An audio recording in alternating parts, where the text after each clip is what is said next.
Chewing gum চাবানোর পাশাপাশি জাকের আলী অনেকের উচিত চশমা ব্যবহার করা, কারণ তিনি আসলে বল চোখে দেখেন না। 18 বল উইকেটে থেকেছেন, 17 রান করেছেন এবং বেশিরভাগ ক্ষেত্রেই তিনি আসলে বল ব্যাটে লাগাতে পারেননি। ওয়েস্ট ইন্ডিয়ান ফাস্ট বোলারদের স্লোয়ার ডেলিভারি গুলোতে অসহায়ের মতো ব্যাট ডানে বামে ঘুরিয়েছেন, কিন্তু কোনোটা কানেক্ট করতে পারেনি এবং বাংলাদেশ দলকে ডুবিয়ে তিনি শেষ পর্যন্ত আউট হয়েছেন।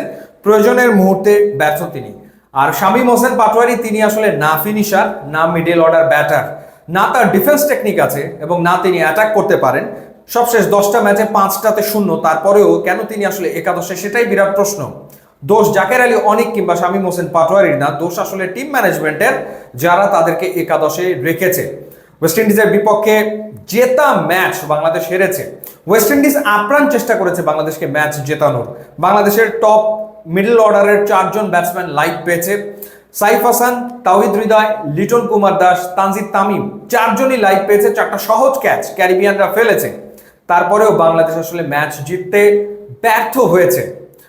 শেষ 10 ওভারে বাংলাদেশের রিকোয়ার্ড রান রেট ছিল 8.5, হাতে আছে 8 উইকেট এবং শেষ 5 ওভারে বাংলাদেশের দরকার 50 রান, হাতে আছে 7 উইকেট।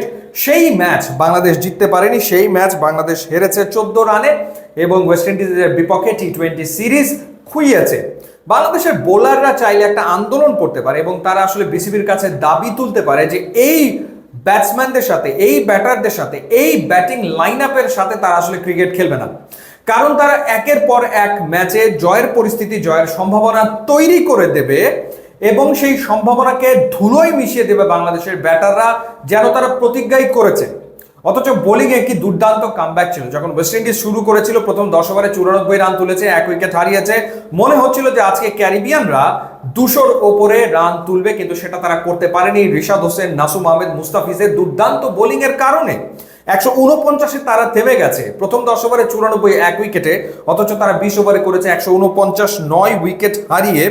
বোলারদের প্রশংসা ডেফিনেটলি করতেই হয়। মুস্তাফিজ একই ওভারে ডাবল উইকেট তুলেছেন এবং তিনি 4 ওভারে 21 রানে 3 উইকেট পেয়েছেন। লাভ কি? তাতে লাভটা আসলে হচ্ছে কি? রিশাদ হোসেন 2 উইকেট নিয়েছেন 3 ওভার বল করে 20 রান খরচায়, কিংবা নাসুম 4 ওভারে 35 রানে 2 উইকেট নিয়েছেন। লাভ তো আসলে হচ্ছে না, কারণ বাংলাদেশের ব্যাটাররা বারংবার ব্যর্থ হচ্ছেন। তাওহিদ হৃদয় কোন অ্যাপ্রোচে কি ব্যাটিং তিনি আসলে করছেন, এর ব্যাখ্যা আসলে কি? তাওহিদ হৃদয় 14 বলে 12 রান, জাকের আলী অনেক 18 বলে 17 রান। একজনের স্ট্রাইক রেট 85.71, আর একজনের 94.44। শামীম হোসেন পাটোয়ারি 2 বলে 1 রান করে আউট। একটা সময় আমার কাছে মনে হচ্ছিল যে রিশাদ হোসেনকে কেন আসলে ওপরে পাঠাচ্ছে না, কিংবা তানজিম সাকিবকে কেন আসলে ওপরে পাঠানো হচ্ছে না। তারা ওপরে আসলে বরং বাংলাদেশের ম্যাচ জেতার সম্ভাবনা অনেকাংশে বেড়ে যায়।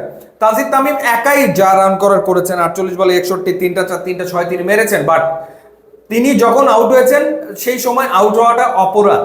তার উচিত ছিল ম্যাচটা জিতিয়ে তারপরে আসলে মাঠ ছাড়া, কিন্তু সেটা তিনি করতে ব্যর্থ হয়েছেন।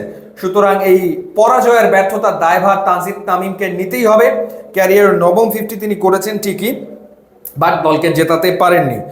খুবই হতাশার পরিস্থিতি এবং টি20-র ব্যাটিং অর্ডার যে নতুন করে সাজাতে হবে কোনো সন্দেহ এ ব্যাপারে নাই, এবং স্পেশালি মিডল অর্ডারে ডেফিনেটলি নতুন কাউকে না কাউকে প্রয়োজন আসলে পড়বেই, কোনো সন্দেহ নাই।